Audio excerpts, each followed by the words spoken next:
Thank you everyone for joining us again today evening. So we have been hearing about what is palliative care and a little bit about pain management in the last few sessions. So today we have a very important topic, which is I must say, which is the core topic in palliative care, that is the communication skills. There are two sessions for communication skills. The topic today we'll be hearing about the basics of communication. We have as our faculty Dr. Biju Raghavan. Dr. Biju has so many years of experience in palliative care and leading specifically the communication sessions for almost all the courses of Palim India. And Dr. Biju is currently the consultant heading the Department of Palliative Medicine and Supportive Care at Rajgiri Hospital, Sidalwa, which is in Cochin, Kerala. And he is involved in many of the academic activities as well as the curriculum making activities of Palim India. Welcome, Dr. Biju. Over to Thank you. you. Thank you, Sridevi. Uh, Sri Lakshmi, right? Is that see you, Sri Lakshmi? Yes, sir. Thank you for this. And welcome to all the delegates who are joining for this program today. It's a pleasure to be here with to associate with Palim India. And without much ado, I'd like to share the screen and proceed with the program.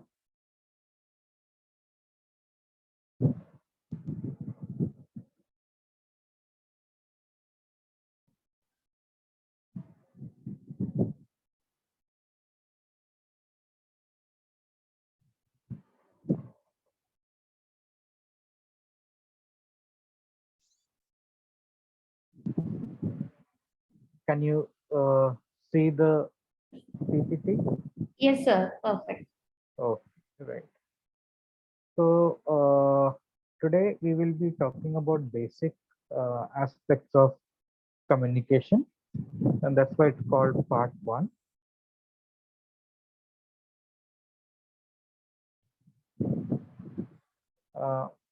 It is important because basics of communication is something that we have to understand is relevant for your everyday interaction as a professional. So there have been some studies which have come out which shows that patient satisfaction depends upon uh, their experience with you, their perception. For example, this study in the Headache Journal, it's a very old study but very relevant. The patient's perception that they had an opportunity to tell their story and discuss their concerns about the headache fully with the physician during the first visit. So basically, communication is giving them the experience that they have been heard, they have been listened to, and that gives them satisfaction that they have been listened to. And this has an impact on the clinical outcome in terms of you getting better uh, history, your practical strategies and compliance to the treatment, and as the end result, better clinical outcomes. So it is very important to understand that the feeling that I have been listened to is an experience that we have to give to the patient. Apart from that, a lot of medical errors also occur as a result of poor communication. Many studies shows that even up to the range of 60 to 70%. And this communication is the cornerstone of doctor-patient relationship, because doesn't matter how much of medical knowledge you know, if you are not able to give satisfaction to your patient, the patient is unlikely to stay with you. And that is not, as medical professionals, that is not what we want. We want your patient and the family members to stay with you. And that is why it is important to understand that good communication skills is about uh, your own selfish needs, because you get better diagnostic accuracy. In medical college, we learn history take, but when you add elements of good communication, your diagnostic accuracy improves, your patient's compliance to the treatment improves, because they start understanding why you are suggesting whatever you are suggesting. And as a result, when they comply, the outcomes is likely to be better. Many times we see that you give a prescription, they don't comply with it. Many times they will go and ask the medical shop person whether you should be taking this medicine or not. So they would rather believe uh, a non-doctor as far as taking medicines are concerned than believing a full-fledged doctor, sometimes with multiple degrees. So they would go and believe what their neighbors say, what their friends say, what their families say, what other people say, but not always the medical profession. So this trust deficit is something that can be bridged with good communication skills. Along with better clinical outcomes comes patient satisfaction. And if you have a happy patient, you have a happy medical team. So team satisfaction is also enhanced. Also, it helps you to have better interpersonal relationships within your medical team, as well as across teams, across specialties. You can strive to have good communication skills and better relationship with your colleagues. All of this has an impact on patient safety, and last but not the least, better chances of not getting into litigations or even violence against medical professionals. So a good communication skills will help earn the trust of the patient and family, and as a result, better interpersonal relationship with the patient and family is possible. And good communication skill does not mean spending a lot of time with them. It means that your efficiency of communicating a message across to the patient and family improves. So good communication skills should save you time, energy, and effort. Along with it, good communications should get you better clinical outcomes, and good communication skills should ensure less stress to you and your team, and less violence and litigation to you as well. And the core the core value of good communication skill is active listening. Active listening is what is there in the heart of good communication. Active listening is, as the name suggests, it is active. It's quite a dynamic process. It is not just sitting and just listening. This is what gives the patient an experience that they have been listened to. And hence, in today's session, my main focus is active listening. So, today we will be covering active listening, which is now subdivided into two parts: body language, as well as some helpful verbal do's and don'ts. So, why are we talking about body language in the medical field among medical professionals? Because many a times, or most often, when we are talking, we are not aware of what we are saying. what our body is saying. Our main focus is on what we are saying, and most of the time we are completely unaware of what our facial expression, the tone of our voice, the body language, the body position, body posture, etc. What are they conveying? And it is very important that we be aware of our own body language. And why? Because lot of studies show that if you take the sum total of communication, the major chunk of communication is non-verbal. That is, it is body language. It includes voice, the tone of voice, and body language in general. Major component of communication, any communication, is body language. That is why it is very important. So there are two things. One, most of us are unaware of how our body is communicating. And secondly, body language is the major component of communication. So, of course, it is a vast area. You can spend a lifetime learning and researching on body language. So, today's session is very limited. So, I'm just going to include a few 6, 7 points which I hope will help you in your day-to-day professional life. First and foremost, it is very important to make eye contact when you are engaging with another person.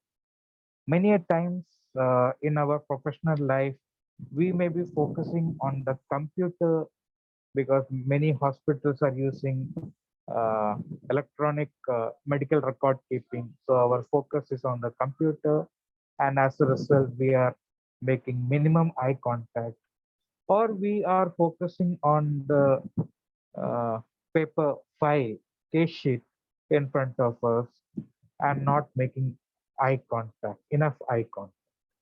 So we have to understand that we have to make a conscious effort to make eye contact. That is where the communication starts. And that is where interpersonal relationship starts. So eye contact is something that you have to consciously practice, because otherwise unconsciously we are making less and less and less eye contact. So it is something that we have to remember and practice. The second important thing is to smile.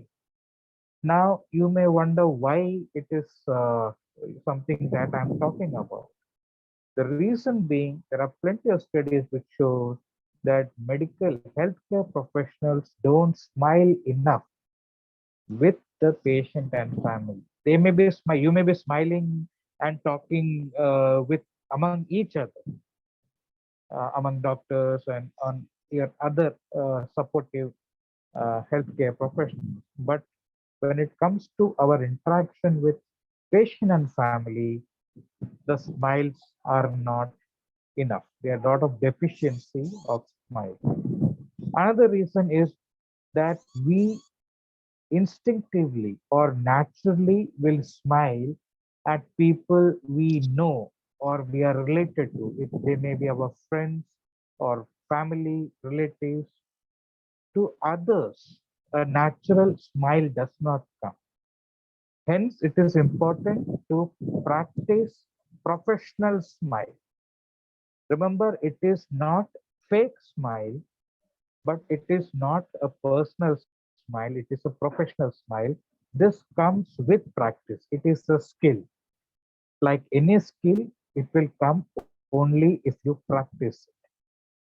So to start off with, you can start practicing consciously to remember and consciously smile at the security person when you enter the hospital, at the ward boy, the cleaning ladies, the F&B staff, or the admin staff.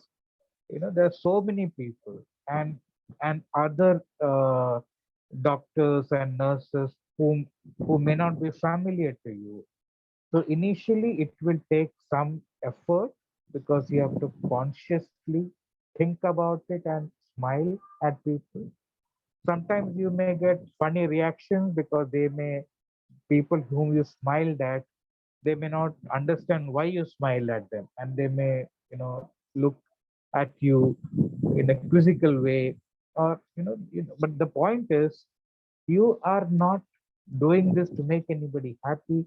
You are doing this to get a skill called professional smile, so that when you are with a patient or a family, especially when they come in or you go to meet them, a professional smile will automatically come. Doesn't matter whether you are wearing a mask or not. Of course, you all must be wearing masks. The point is, even if you are wearing a mask or even a PPE, your smile can still be seen in your eyes, and your smile can still be heard in your voice. So it is very important to make habit of smiling with your patient and family. Remember, it does not come naturally. It is a skill. It is a professional skill, and you have to practice to get it.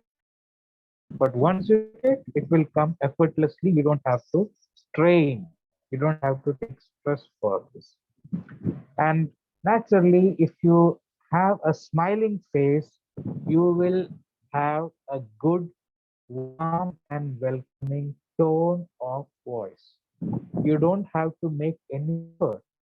The only effort you have to take is in getting the skill of professional smile, and you will automatically have a good tone of voice. And remember, many a times the conflict does not happen on what was said. The conflict often happens on how it was said. If the tone was with a tinge of irritation, if the tone was with indifference, if the tone was of apathy, if the tone had a hint of anger, all of this can go into conflict with the patient and family. So if you have a smile on your face, the tone of your voice will automatically be good.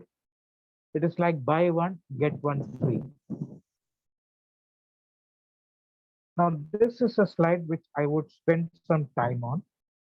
You can see the left upper picture. You can see a healthcare professional standing by the bedside of the patient. If you look carefully, the patient has to turn his head to make eye contact with the healthcare professional. Now, if this healthcare professional were to stand nearer to the foot end of the patient, nearer to the foot end of the patient will be able to comfortably make eye contact without turning the head too much. Now, this is because when you are nearer to the foot end, the person can easily make eye contact, and it will be a comfortable eye contact. Of course, for examination or any other purpose, you may have to go nearer to the patient. But when you enter the patient's room, the starting point where you should position yourself would be nearer to the foot end. This is the time where you say, hello, how are you? All those pleasantries and initial inquiry. If you do, where you are nearer to the foot end of the patient can comfortably make eye contact. If you look at the picture on the top right side, you can see a healthcare professional sitting by the bedside of the patient nearer to the foot end of the patient. And you can see the patient is comfortably able to make eye contact. There is a family member also sitting there, and you can see a conversation is happening. Now, compared to standing, if you sit down by the bedside of the patient, that body language, that is body positioning, will give more satisfaction to the patient and family. That does not mean you have to spend more time. Whatever time you would be spending in that room, instead of standing, if you could just sit down, even if it is for 2 minutes, if you sit down, have this conversation, the satisfaction level will increase for the patient and family. And you can see we may go for rounds as a group, but it is very important that the primary consultant or the primary communicator sits down, makes eye contact, and has an uninterrupted conversation, and the others need to blend in the background. The others need to blend in the background. Either they also sit down or they just move a little away so that the communication is uninterrupted. So people are standing very close to the patient may be forced to make eye contact with others, and this will interrupt the flow of conversation. So decide who is the primary communicator for that patient. Usually it is the primary treating consultant, and that person should be the one who should be sitting and having a conversation. So instead of standing, sit down and try to position yourself near to the foot end for the patient to have a comfortable and sustained eye contact. If you look at the picture at the bottom, you see a healthcare professional having an interaction with a child. Now, because children are much smaller in height than adults, we usually have a tendency to interact with them by bending at our hip. So we have a top-down eye contact approach when it comes to pediatric patients. Top-down, we are looking at them from above and they are looking at us from below. So instead of that, just like in adults, we have to position ourselves in such a way that we are at level. For example, you can see this healthcare professional is bending at the knee to bring himself to the eye level of the pediatric patient. Instead of that, other option is just to pull up a chair or a stool, sit down. That also makes eye contact at level. So it is very important to make eye contact. It's very important to smile, have a good tone of voice, and position yourself in such a way that eye contact is at level. For that, it's best to sit down. Pull up a chair, pull up a stool. If nothing else is available, you can even sit on the bed of the patient with the permission of the patient, of course, and also making sure that the place where you intend to sit is not contaminated, because you must take care of your own health as well. So body position is very important. It gives a lot of satisfaction if you sit and talk to your patient and family, and preferably position yourself near to the foot end of the patient. Similarly, body posture. If you have a lordosis posture, satisfaction will be low. If you have a slight kyphosis posture, the satisfaction will be more. So when you interact with your patients or the family members, whether sitting or standing, maintain a slight kyphosis, a little leaning forward, not aggressively leaning forward, a slight kyphosis, so that they feel that we are interested in communicating with them. This message just gets, the body is conveying the message. I'm here to listen to you. I'm interested in what you have to say. You don't have to say it in words. Your body will convey that message. Another area of importance is respecting body space. We have to understand that we all have bubbles around us. We have an intimate space. An intimate space is where we willingly allow only those with whom we are intimate. It can be our spouse and children, our close friends, some close relatives, but it's a very exclusive club. We don't willingly allow everybody into our intimate space. Then we have a social space in which we interact with those whom we know socially. They may be our colleagues, they may be our other friends, they may be people we interact with at workplace, they may be some far relatives, but people we know but are not intimate. So small distance is created between us, little more than the intimate space, but not very far away as a mid space. And then there is other people whom we don't know, and there is the public space. We maintain a little bit more of a distance with people we are not familiar with.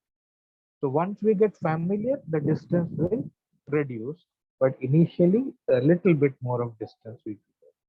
Now, why am I telling you all of that? Because in healthcare professional, in the healthcare profession, we may be strangers to the patient and family, or we may be socially acquainted as part of our interaction.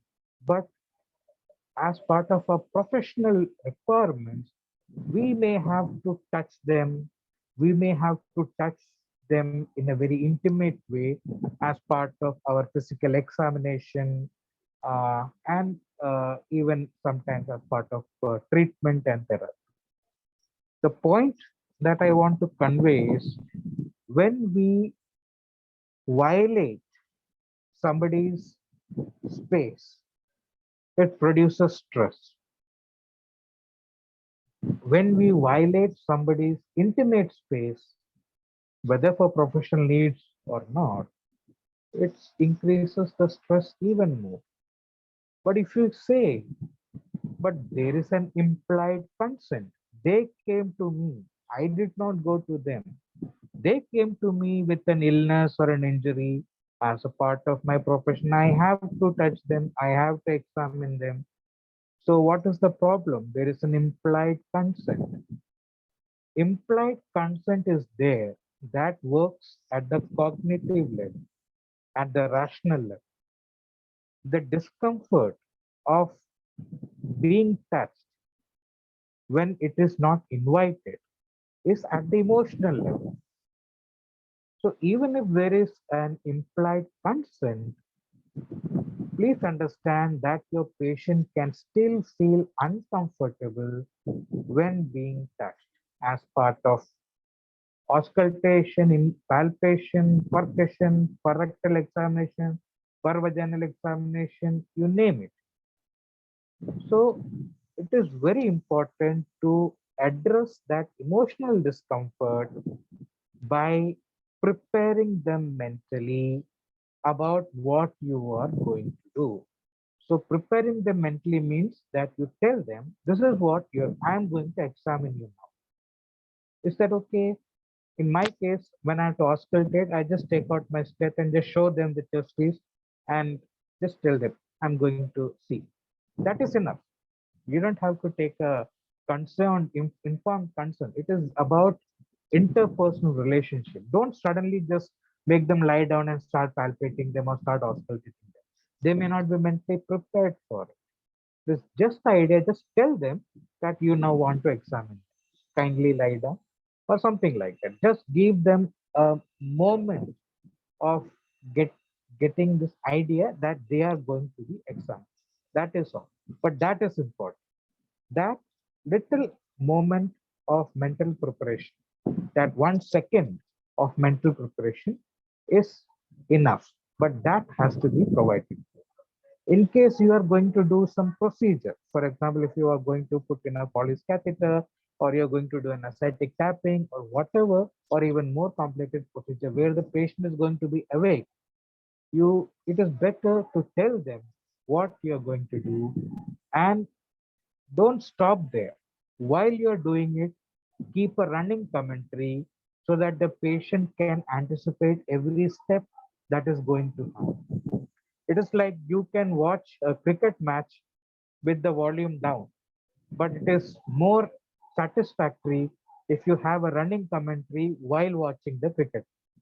Same thing, your patient's anxiety level or sense of what is going to happen can be much reduced if you tell them what is going to happen and then have a running. I'm just going to wipe this area with BTD. It is going to feel a little wet. Okay, I have done that. Now I'm going to just put a drape on over you. It's a cloth, and now I'm going to give a injection to numb that area. You will feel a prick coming up. I have given the injection. I'm just waiting for uh, 30 seconds for the local to act. Okay, now I'm going to proceed. In case you have any discomfort or pain, tell me. I'm going to proceed now. I started draining. I put in a catheter. I put in a needle. I'm just starting to drain the fluid. So just kind of thing. While you're doing it, if you give a commentary, it will give more satisfaction. It will reduce their anxiety of the patient. So here is an example. On the left hand side, you have a healthcare professional leaning in aggressively, and the healthcare professional do not mean to be aggressive, but unfortunately, the person is not aware of the body language. And look at the reaction of the patient. The patient is sitting in a chair and trying to lean back as much as physically possible. You have another picture on the right side. That is my palliative care nurse on a home visit. And look at that picture. That there is good eye contact at level. They're both sitting. There's a smile on the face. There's a slight leaning in towards each other. The head is tilted towards each other, and a very comfortable space between them. Both are comfortable. So this is what we should be aiming for whenever we are trying to interact with patient and family. And don't forget about touch. Very important to touch. I know that COVID time, pandemic time, even in the beginning, the whole of 2020, I did not touch any of my patient or family. But now we know how to protect ourselves. So now I give a handshake, a touch on the shoulder, all of that I'm doing. But immediately I sanitize my hand right in front of the patient and family. Soon after I have touched, but that is fine. So along with the clinical need to touch, to auscultate, palpate, or whatever that may be, it is also important to touch for the sake of interpersonal relationship. After all, the a major component of healing is about giving them a feeling that they have been listened to and a soothing touch, a human touch. This is very, very important. A lot of healing happens this way with good communication. All of this is active listening. Now, coming to a few verbal do's and don'ts. Whenever you're talking to somebody, your pain is good, isn't it? So, never ask in a leading way, because when you say you're better, isn't it? So, the person may not have the guts to say, no, I'm not better, especially if they're coming from uh, a socio-economic background which is disempowering. If they if they're coming from a well-to-do socio-economic background, they may feel empowered. They may say, no, no, I'm not better. But majority of your patient may not have the guts to contradict you if you ask in a leading manner. So it's always better to ask any question that you have in an open-ended manner. How are you today? That is an example of an open-ended question. So it gives them a chance to tell you whatever they wanted to tell. Another important thing is, do not minimize anybody's suffering. For you, it may be a minor thing. Or it is why are you behaving like this, such a small thing? For each person, their problem is the biggest problem in the world. So do not use words which minimizes their problem, because it reduces their satisfaction. It makes them feel that you don't care, that I am suffering so much. Also, it is very important that do not compare their problem with somebody else who may be having a bigger problem. Because for the same reason, for each person, their problem is the only problem in the world, and their problem is the biggest problem in the world. So when you minimize their problem by saying, "Oh, it is such a small thing. Why are you so worried?" Or see, there is so many years. So you go to the pediatric cancer ward and you see there are so much of suffering. Compared to that, this is nothing. You are giving a message that I don't think your problem is important. I don't think that you need to be, so upset about it. So that is something that we need to avoid. Instead of that, acknowledge that they are suffering and normalize their emotional experience that is associated with it. You do not say your problem is normal. You say that I understand that anybody in this position would feel the way that you are feeling. So you normalize their experience, you validate their experience. So that is why it is important to make statements like anybody in your position would perhaps feel this way. Or normalizing their emotional experience by a statement like considering what you're going through, it is normal to feel this way. It is normal to feel so anxious. It is normal to feel so upset. I understand. Instead of saying, don't feel so upset, there's nothing much, that why are you so worried? So the statements that you say, the words that you say must convey that you care, that you understand. By saying, I understand, that is a wrong way of saying because nobody can actually understand what the other person is feeling or experiencing. It's important to say that anybody in your position would perhaps feel this. Don't give false hopes. Don't say, "Oh, I'm here, don't worry," or "We are here, don't worry, everything will be all right." Because you don't know what they're worried about. Do not assume. It's always important to ask what they are worried about and then give realistic hope that is possible. In my day-to-day practice, I see patients with advanced diseases, incurable, progressive, advanced medical conditions. Usually, that is the time when various consultants refer the patient to me. So I told them, your disease is progressive, it is incurable, it is progressive, it's advanced. So your treating doctors have tried the level best, and they have taken you, from where you were to where you are now, and such a time they have given to you, such a time in your life they have given to you, but now we are in this position where no further treatment is possible. Then I give them realistic hope. However, if you have any suffering, if you have any pain or any other thing, I'll make sure that you do not suffer, and I'll make sure that you do not suffer as long as you need it, and you are free to come to me whenever you want. So there are few things I'm conveying by statements like that. I'm not saying it exactly, but the message goes that one, your disease is incurable. So there is no hope with that. The second message is that you don't have to suffer. I will make sure that your suffering is relieved. The other message that I'm giving is I will not abandon you.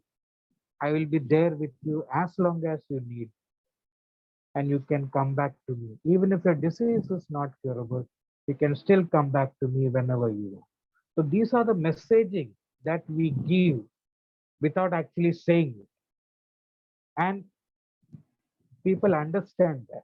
Don't think that people are stupid. People understand, and it has got nothing to do with their educational level.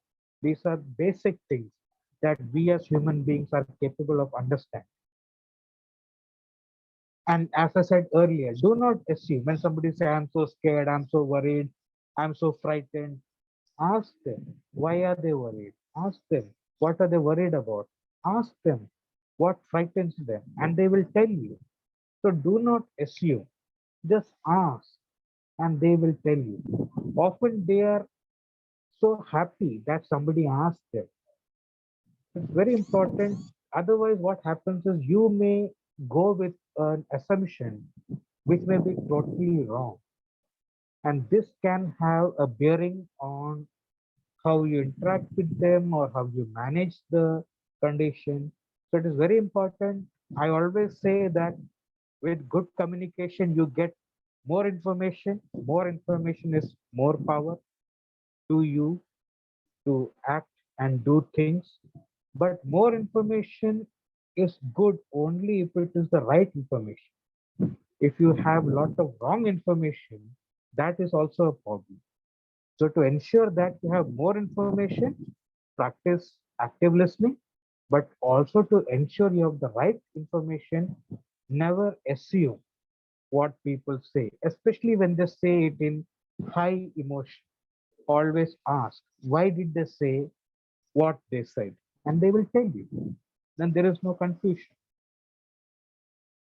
History taking is something just like what we take.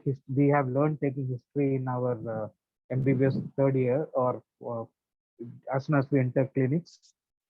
So it is just adding active listening skills to history taking. So starting with greeting, that involves making an eye contact, smile, and nod your head, and say what is culturally appropriate. You can say good morning or namaste, namaskar, whatever. They get comfortable. So if they have come to see you in your consultation room, give them a seat to offer, give them a seat to sit. If you are going to see them in their room, pull up a chair, pull up a stool or something, and you sit down. Make yourself comfortable because it is best to have a communication when you're physically comfortable. Start the interview with an open-ended question, which we talked about, and then listen. That means do not interrupt. There are plenty of studies which show that doctors usually interrupt within the first 15 seconds of the patient starting to speak. So listen. And that is not enough. You have to encourage the patient to talk. And for that, the body language is make eye contact, maintain eye contact, nod your head from time to time, and make encouraging sounds like okay, go on. So these kind of sounds will encourage the person to. If you just sit and just keep staring at them without saying a word or a sound, sometimes they may get scared whether should I proceed or not. So encourage the patient to talk and clarify as you go along. If you did not understand, you stop it, stop the interview with another. What did you say? I did not understand. Can you repeat that? And it is also important to understand what they understand. So what did the doctor they tell you? So many a times when I ask them people who have been referred to me, what did the doctor tell you? Often the answer I get is they did not tell me anything. They said that take this paper and go. Many times I'm amazed they don't even know the name of the doctor or the area of expertise, that is specialty of the doctor. They just don't know what was the name of the doctor, what kind of doctor was that. It was a heart doctor or a neuro doctor, was it a physician, what a surgeon. They have absolutely no clue. So that speaks, that we need to, at least we need to advertise ourselves better. We need to let our patients know what our name is and what specialty we are practicing. Obviously, they don't know means that we are not telling them enough. Along with it, along with trying to find out what they understand, also ask them what their concerns are, what they're worried about, what are their fears. All of these things is very important. It should be part of history taking. And then when you are talking about sharing of information, this is the result of the test that has come, or this is my finding, this is my clinical impression, this is what I think, whatever it is.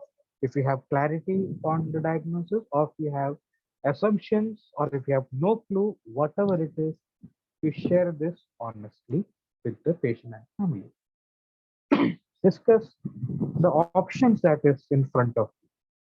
I don't know what is this. I think I should refer you to somebody who is in this area of expertise. Or I am suspecting this. For this, I need to get some investigation done. I just need to check your blood. I need to get an X-ray done. I need to get a CT done, whatever. And only then I will be able to understand better what is this. And if you have clarity, so this is the treatment I would suggest. And it is important to understand that you may be suggesting some investigation and some treatment, but many times patients have financial difficulties. They may have logistical difficulties. They may be nobody to come and stay with them in the hospital, or they may have some social beliefs. And all of these things are important for the patient. From your point of view, it may not be relevant, it may not be important, or it may be just stupid beliefs. But for them, that is their life. That is the realities of their life. So it's very important to listen to that and also make the habit of a participatory decision, which is basically you from your medical point of view, maybe discussing with other specialties, multidisciplinary discussions, you have arrived at this is the best course of action. But if that best course of action is not practical, if the patient cannot afford it or the patient for logistical reasons cannot uh, ac- take up that option, then you have to think about what is the thing that is most practical. So many a times you may have to abandon what is best in favor of what is doable, what is possible. That may be second best or third best, but if that is the only thing that is possible, then you have to proceed with it. At least that is something. It is better than nothing. For that, you have to arrive at a decision by consensus by discussing with the patient and family. Just like you would consult your colleague from other specialty for your for something which is not your area of expertise. Similarly, the patient's life and the patient's and family's life is not your area of expertise. That is their area of expertise. That is why it is important to interact with them. And once you have kind of uh, come to a decision, you can summarize this interview and then you can plan how to proceed with it. And before you close any interview, it may be a 2-minute interview or a half an hour interview, doesn't matter. Always in the end, after all the discussion, always in the end, ask, do you have any other questions? Do you have any other anything else to say, anything else to ask? It usually brings a smile to the patient's face and the family's face. And they should leave your room, or you should leave their room only with this last statement. If there is anything else, no? Okay, then I take your leave. Or is there any other questions? No? Okay, then I will take this prescription and then come after so and so day. So last thing is always if there is anything else. And after that, you can close the interview by leaving the door open. Leaving the door open means that you tell them that in case you need to come and see me before our designated day, you're free to do so. You can give them some number. If you don't want to give your personal number, don't give. You can give them the department number or the social worker's number or some number that they can use to access your services. Why I say that? Because many times in home care, I come across patient and families who say that, oh, this patient has so and so problem. So, and it is something that usually may require a hospital-based evaluation. I tell them, why don't you take the patient today itself? They say, no, but our doctor asked us to come back after 2 weeks. And today it is only 1 week is over. So how can we go before? So from our point of view, from us doctors and professionals' point of view, we may think that is such a stupid way of looking at it. And in some way it may be. But the point is they don't know. That is why they are saying, but we were asked to come after 2 weeks. So how can we go? So many a times they really don't know that they have an option to access us and our services even earlier than that was planned. So that is why it is very important to leave the door open, give them a number, In case, and tell them explicitly, tell them that in case they need to contact us before, they can come and meet us in our OP, or they can contact us through telemedicine, or they can contact us through sending somebody as proxy to the OP.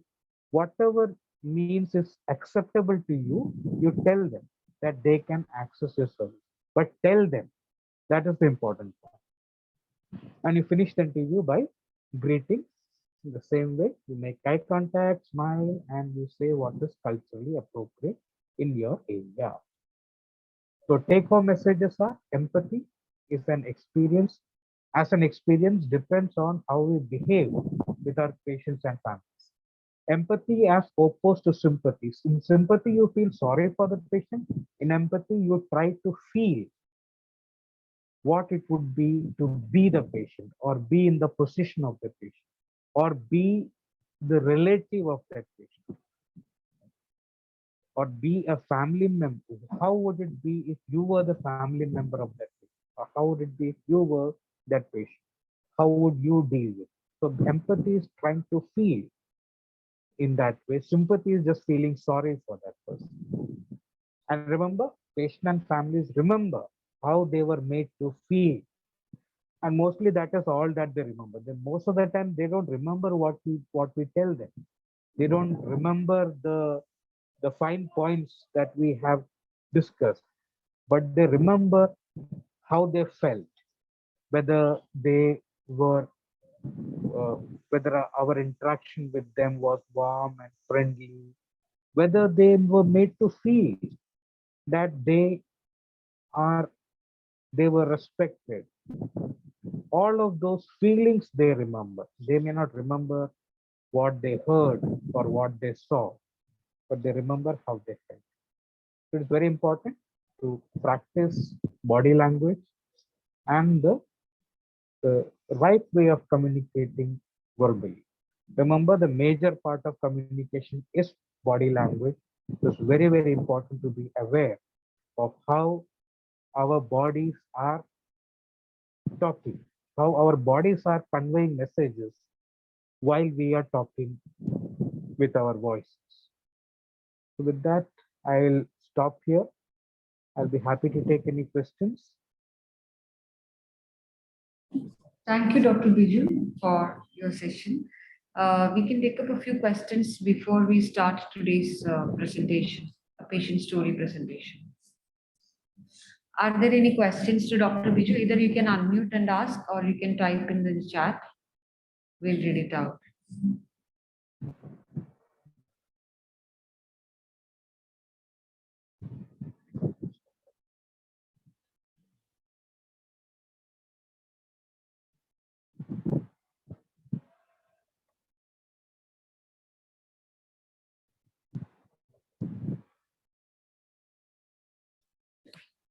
Are there any questions about today's session?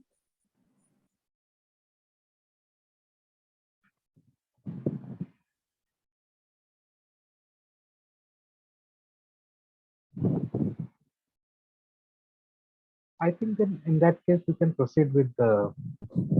Yes, I think we'll take the questions together in the end.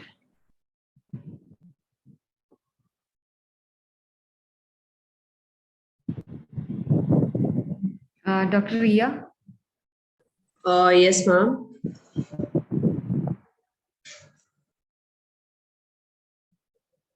You can start presenting. So, good evening to everybody. I'll be presenting a case of squamous cell carcinoma of the left side buccal mucosa. He was a 62-year-old male. Next slide, please. Yeah, so the presenting complaints were ulcer and growth in the left side cheek region for 2 years. Patient had difficulty in chewing and swallowing, and patient had severe pain in the wound site, also loss of sleep. Next slide, please. History of illness. Patient apparently had a toothache 4 years back, for which he visited a local dentist. From there, he was referred to a higher center for checkup. Later in February 2018, the biopsy reports confirmed squamous cell carcinoma of the left side buccal mucosa. He was put on medication, which he discontinued after 6 months because he was not satisfied with the treatment, as he did not see any marked changes in his condition. So he stopped the treatment and went back home. And then later he started with Ayurvedic treatment back in his village, wherein they used some herbal paste to apply on the wound. He continued with this treatment for some time, and later pus discharge was seen on the left side of the cheek. So habit history, tobacco chewer for the past 20 years and still continues to smoke BD even after repeated counseling and severe pain. On examination, extraoral examination was limited mouth opening. It was just one finger breadth mouth opening, swelling on the left side of the face, a large proliferative growth seen on the left side of the cheek, which had indurated margins. Another pus-filled swelling was seen right below the angle of the mandible, which was tender to touch, and a herbal paste was applied on it. There was no bleeding seen as such. And on general examination, patient was severely malnourished and was pale. Treatment and significant investigation. Incisional biopsy was done from the left side cheek region in February 2018, which confirmed squamous cell carcinoma of the left side buccal mucosa. Next slide. Psychosocial aspect. Okay, disappointment, guilt, and anger of losing a large amount of money. That was, he spent almost around 40,000 rupees with no significant improvement after 3 months of native herbal treatment. And fear of death, disfigurement of face, worry about the family and her only daughter. His daughter is married but doesn't stay with her in-laws and has issues with her in-laws. So she's currently staying with them at home, like with her family. And he also has 2 sons who really don't take care of him much or his medicines, and one of them does not even have a job. Medications, he's presently on tab tramadol 100 mg TID. Next slide, please. His main concern is family issue, financial situation, pain, and fear of death. Next slide, please. So summary, a 62-year-old male diagnosed with squamous cell carcinoma of the left side buccal mucosa, reported 3 months back with main complaint of pain and pus discharge from the left side cheek region. These are the discussion points.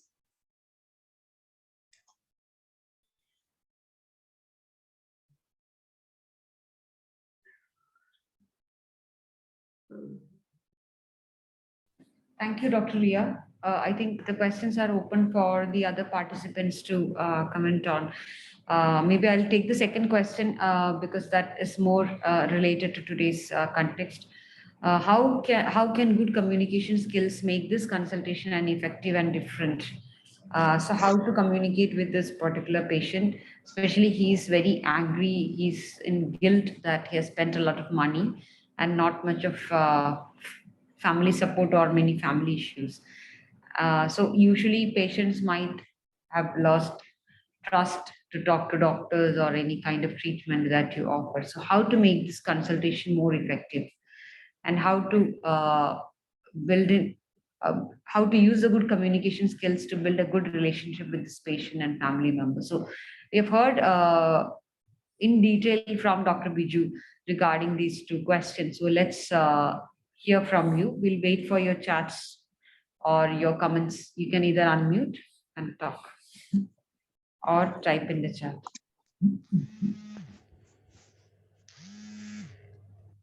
There is a question from Dr. Vishak about the angry or violent bystanders. Dr. Vishak, we are dealing with that difficult communication on during next session on Wednesday.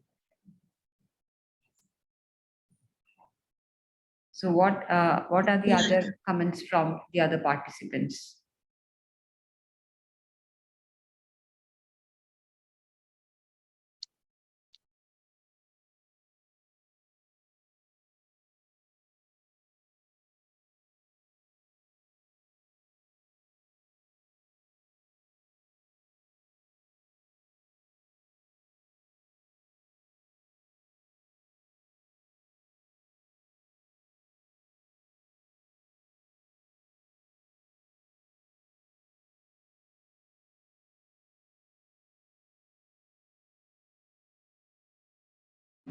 No one has any comments. I'm so sorry. We can't proceed further without If any available, interaction from your side. if available, we can hike the tramadol from and give him liquid morphine, because saline will be difficult for him. So liquid morphine will be more suitable if it is available there. Thank you, Dr. Sanjana. And family That's counseling is needed for patient. sorry. Can you repeat it once? Family counseling is Yeah. needed for this patient. So how do you? But today we have dealt in detail about how to talk to patients and families. So what all things to be kept in mind when we start or initiate these kind of conversations with the patient? So there is a comment from Dr. Krishnapriya that it is important to take them into confidence and make them believe that you will not leave the patient. How to make them believe, Doctor? It's like how will we make sure that we are Ma'am, actually conveying it? ma'am, it is actually when we talk to the patient and the family, the way the communication was taught, the first and foremost thing is that our difference, if they have, they are not, they didn't get proper treatment or the things were fruitless, we have to explain why it was fruitless, because he left the treatment in the midway or whatever may be the reason. But this time it is going to be different. I'm not going to leave the patient. I'll be with the patient with that gesture and the confident talk. I think patient will be with the treating doctor and listen to him. Thank you, Dr. Krishnapriya. So Dr. Shaurya's comment is that while communicating with this patient, we have to make adequate eye contact, make sure we don't make them uncomfortable or conscious about the nature of their localized disease. Yeah, that's very important, as he has a very visible malignant wound right over his face. So sometimes it's very important to convey through your skills that you are not really worried about all these appearance. So And make yes, I'll Doctor. also like to add something. One more thing that is very important here, that this patient's background, the economic background from where the patient comes, it's really important for this patient and his family to understand that these things take time, and the patient or his family might be expecting that we have started the treatment and we'll see the results immediately, and then he can go on into his economic earning and everything faster. But he's not getting that, so we need to make the family and the patient both understand that this cost benefit, this time, he need to understand that, because going into Ayurvedic treatment and spending money and then also not getting any treatment, and he was thinking the same thing here also.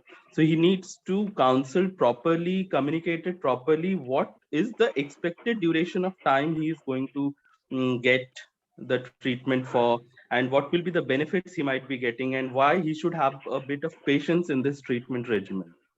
Then he might be sticking or adhering to this treatment protocol. Thank you, Dr. Deepak. And there is Actually, another. ma'am, Yeah. I would add to one point. Yes. He understands what we say. Okay, it will just remain for 2 to 3 days. He'll stop his BD smoking and everything. He'll stop just for 2 or 3 days. His family will be good to him for 2 3 days, and then after that, again he'll start with the with his habits, and he won't take his medicines at times. Then he'll be in a lot of pain. He'll not sleep for 2 3 days at a stretch.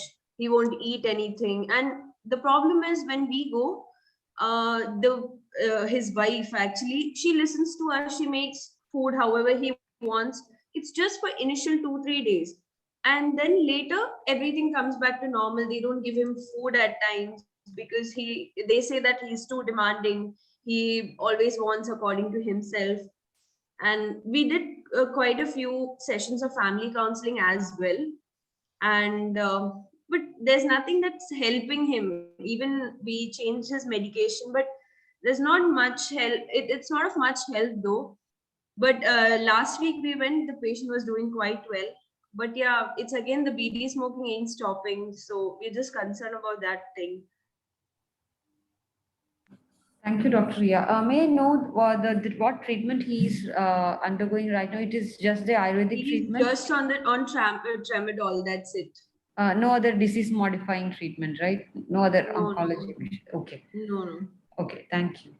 So there is one suggestion. It would be more effective if the doctor or medical personnel can communicate with their local dialect, gain confidence and avoid criticism. That's very important point regarding their treatment choices. We know that they might have lost their money and time going behind some other treatment, which wouldn't have, which might have failed, but we don't know what exactly happened. So it's better to avoid criticism. We need to convince him probably there is no cure.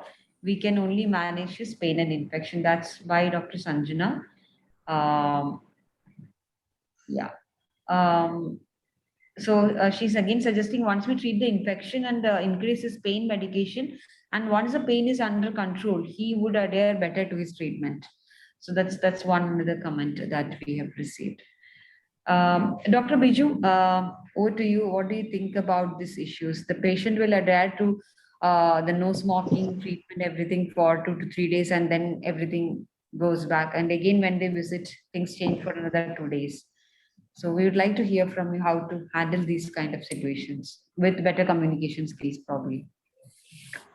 Yeah. First of all, my congratulations to Dr. Ria for presenting a very good case. It was precise, crisp, to the point. Thank you for that, Dr. Ria.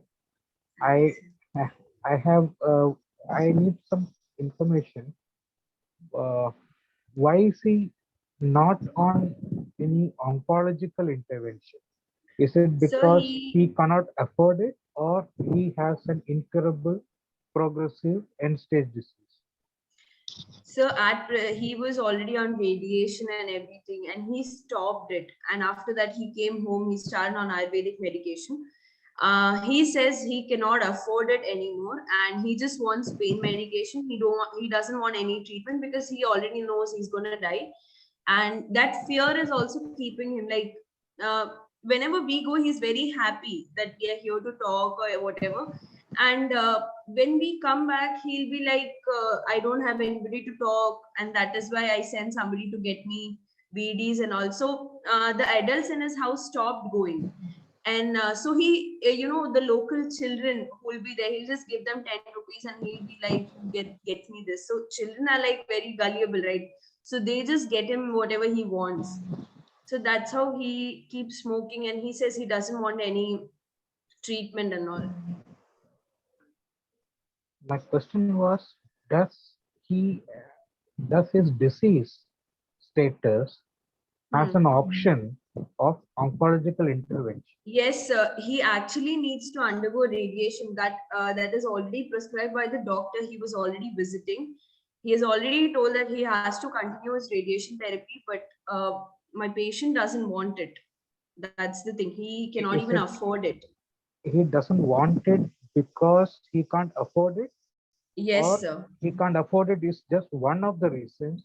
Does he have any other Actually, reasons he for not cannot wanting? afford it is one of the reasons. Okay, what are the other reasons why he doesn't want Other it? reasons are there's nobody to take him. Like his sons are like, they are not really bothered, sir. That's the thing. There's nobody to take him, and he's very thin, very pale, and he cannot also walk on his own, like for a certain distance. So he always is dependent on his wife and all, and his wife cannot take him because she doesn't know places. So that's also one reason. So based on what you have said, maybe when the oncologist decided on radiation, I don't know whether it was with curative intent or with palliative intent, but whatever that is, that stage when they prescribed radiation and his current performance status may not be compatible for further disease modifying treatment, as Dr. Sridevi was mentioning. Yes, sir. If his performance status is poor, let us say it is poor, that is, he needs you know help to even go to the bathroom, then perhaps at this present stage maybe the treating oncologist may not even suggest any So oncological actually, intervention?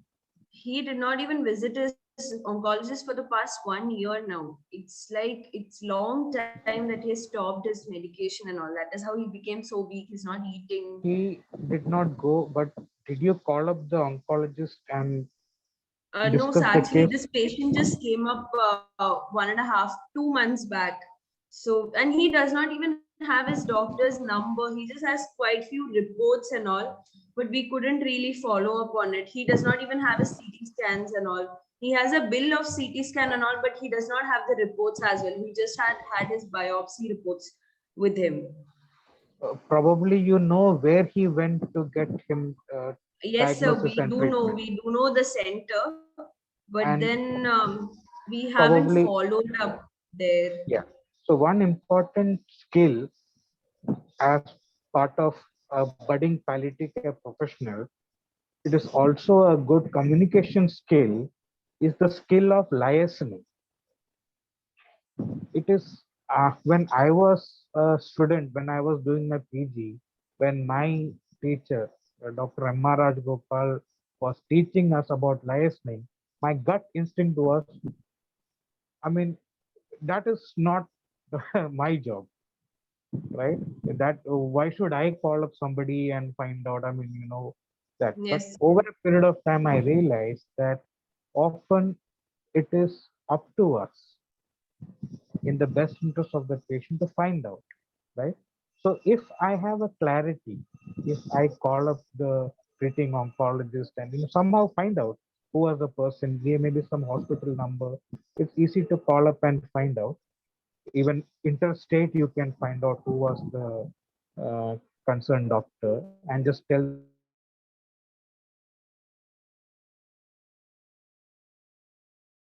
will give that person, yeah, that concerned doctor to also, just see the number and just go through the case sheet or the electronic medical record and find out what patient that is. And then, you can fix a time, a date and a time to talk about this for yes, you sir. to understand what is the option.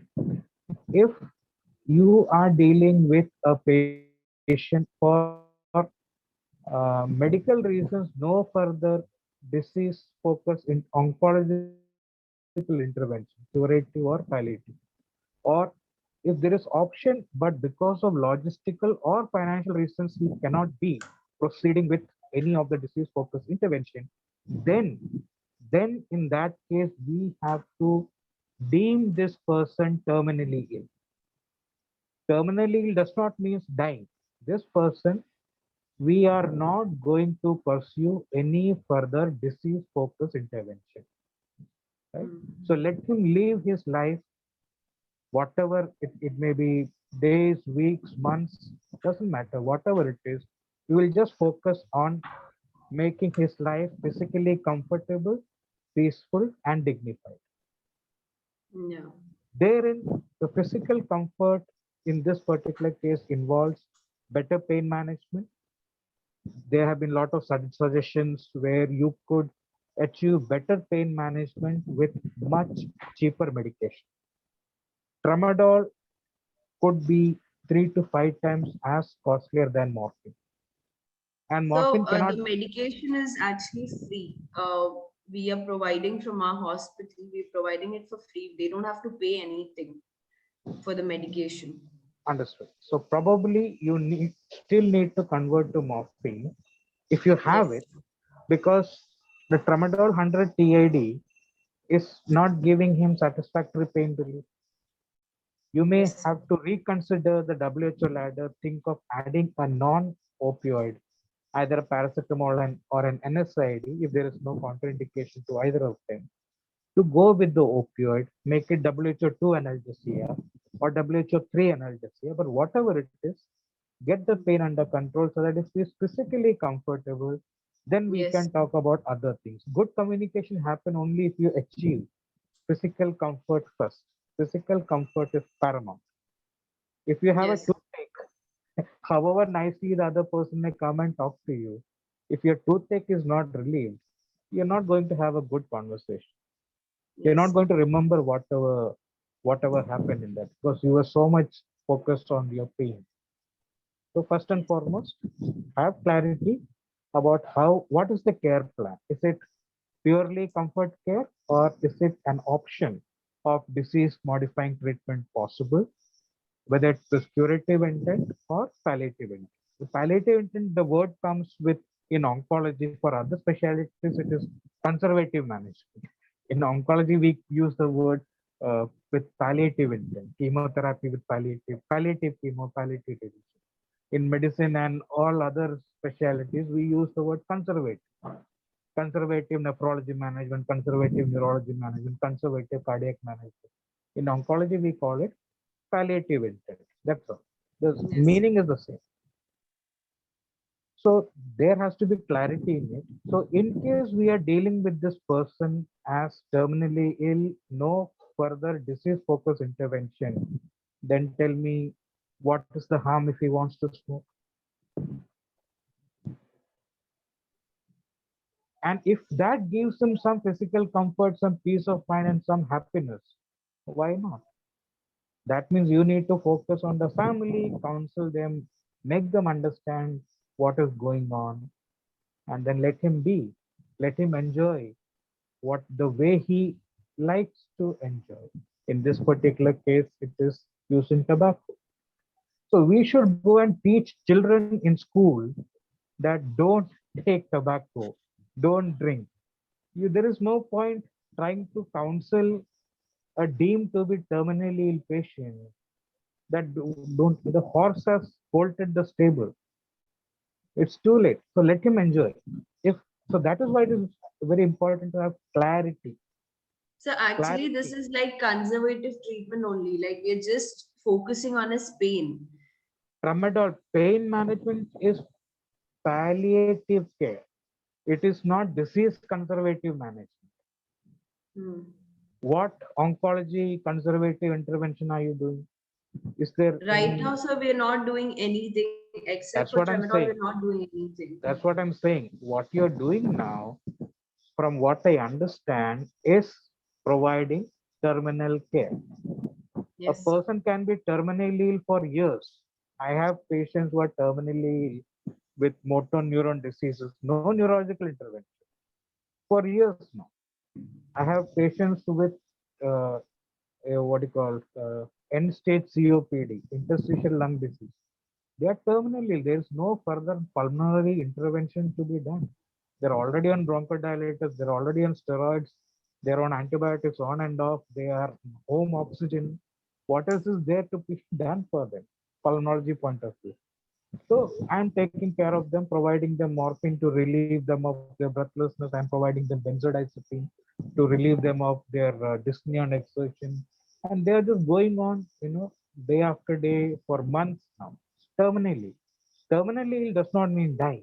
Terminally ill means that no further disease focused intervention Disease is focus possible, management. right?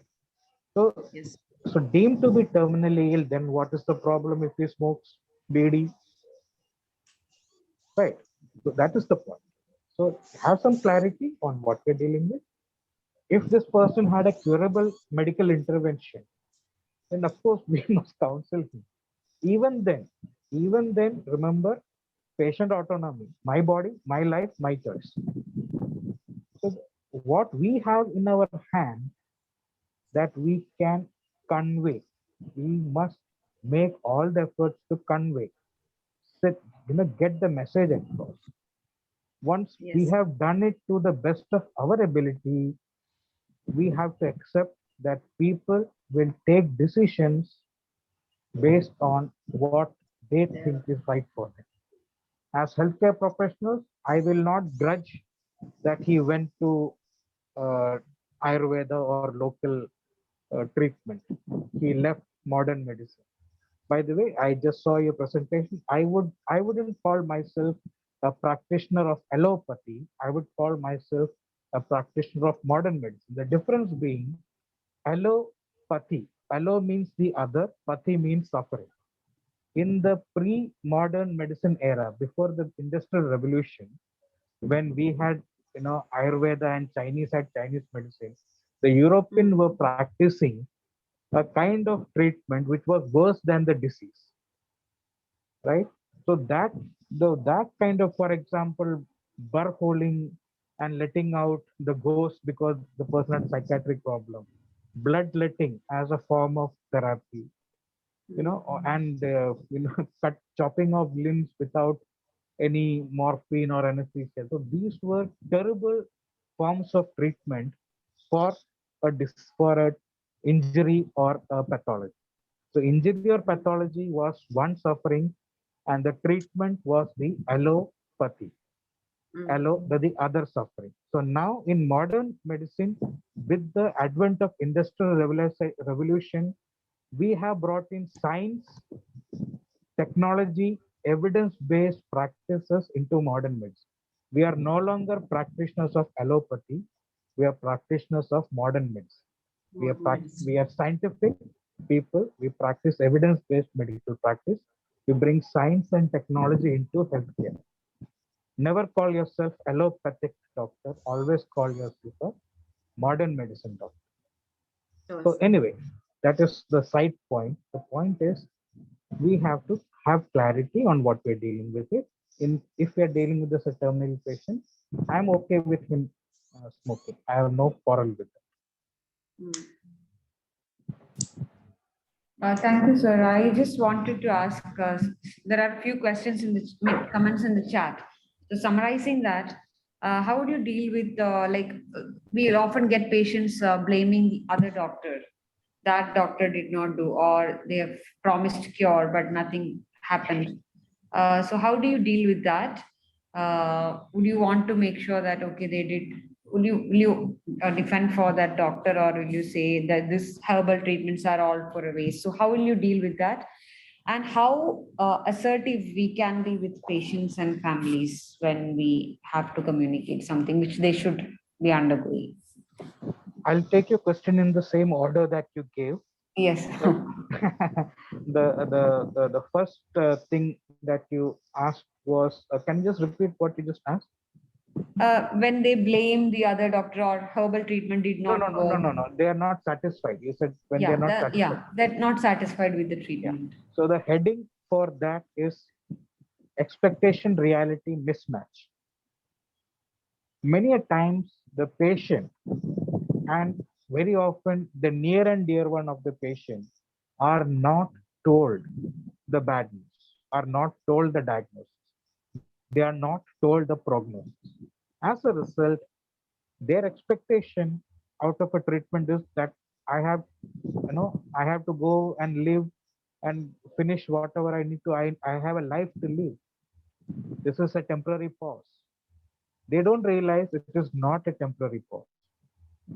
And because nobody told them, their expectation from their point of view are normal.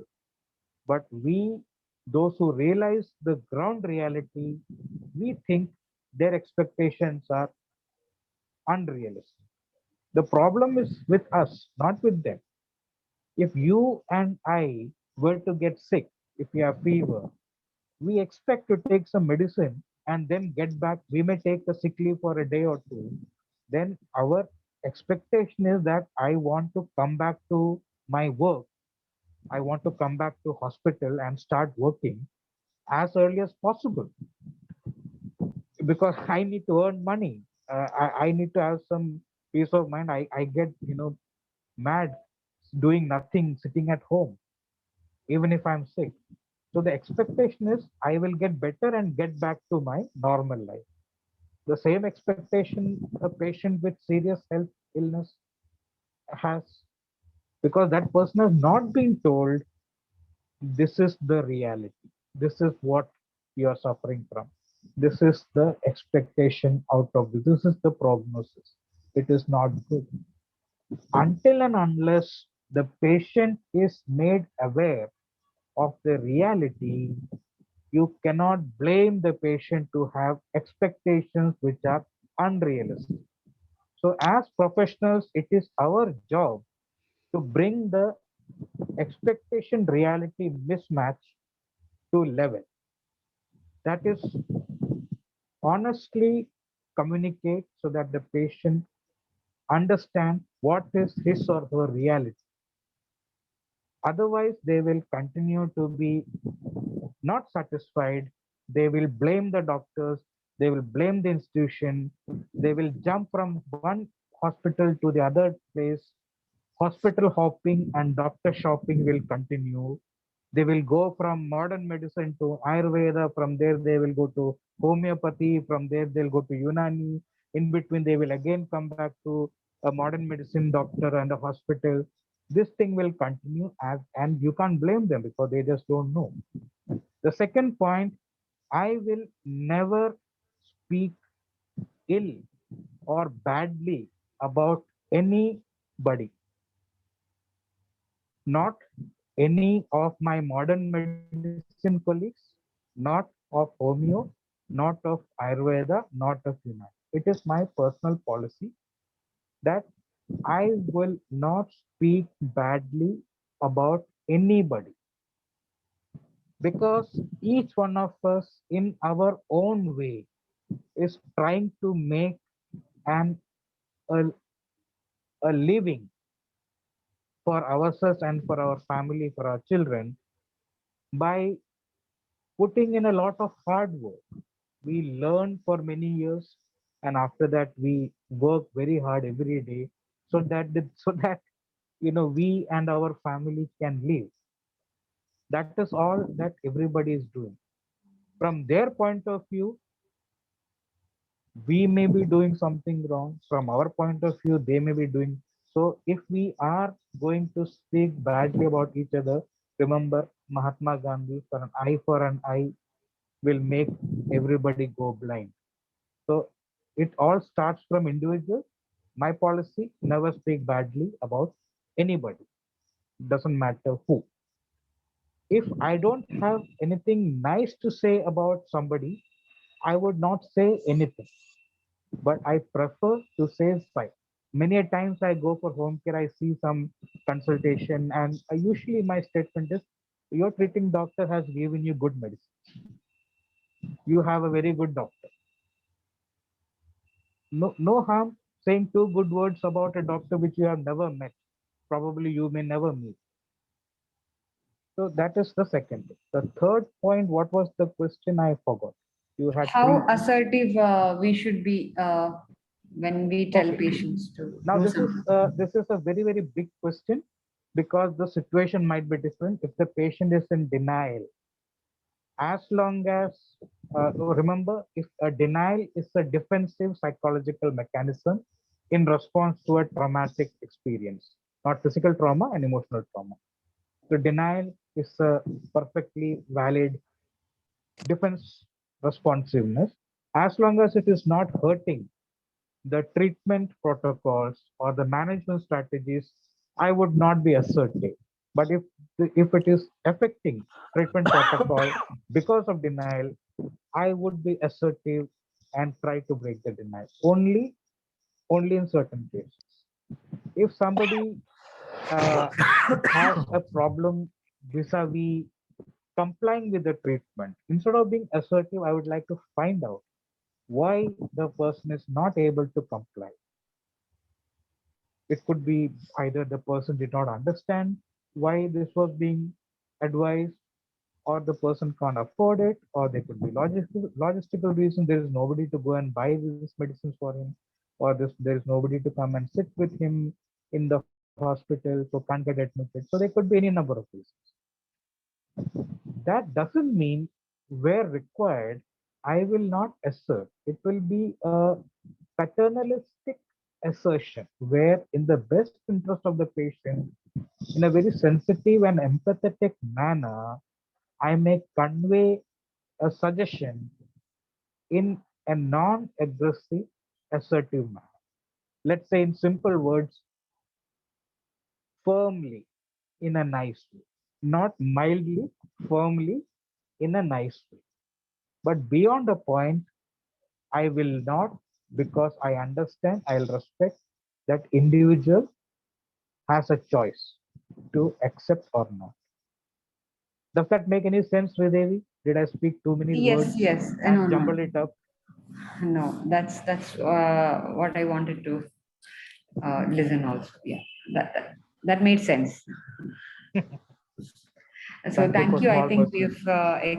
we've we've reached time 6:30. So thank you, sir, for your time in the evening after your busy clinic class. This time suits me better Yeah, I than the think for previous. most of the participants, this time works better. So thank you everyone for joining us for today's session. We'll be seeing you again with the second part of communication skills with Dr. Biju. Thank you so much, sir, and thank you everyone. Thank you, Thank you, everybody. Dr. Biju Raghavan, for joining us. As Sridevi ma'am said, we do understand your busy schedule and you found out time for our participants. Thank you so much for that. And with that note, this is Sri Priya along with Dr. Sridevi Warrior signing off from the Tips Echo Desk. And please don't forget to leave your feedbacks because it is very valuable for us. See you in the next session. Till then, everyone, take care, stay safe. Bye-bye.